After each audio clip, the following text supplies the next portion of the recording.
సమస్యను మనకు అనుమతించినప్పుడు దేవుడు అసలు ఏ కారణం చేత అనుమతిస్తున్నాడు?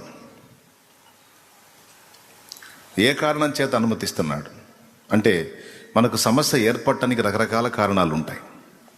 మొట్టమొదటిది,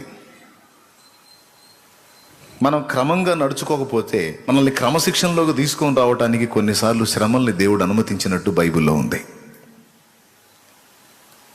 రెండవది, మనం క్రమంగా నడుచుకుంటున్న మన విశ్వాసాన్ని, మన నమ్మకత్వాన్ని, మన నిజాయితీని, యథార్థతని పరీక్ష చేసుకోవడానికి కొన్నిసార్లు ఏ తప్పు చేయకపోయినా నీతిమంతులకు శ్రమ కలుగుతుంది. ఏ తప్పు చేయకపోయినా నీతిమంతునికి శ్రమ కలుగుతుంది.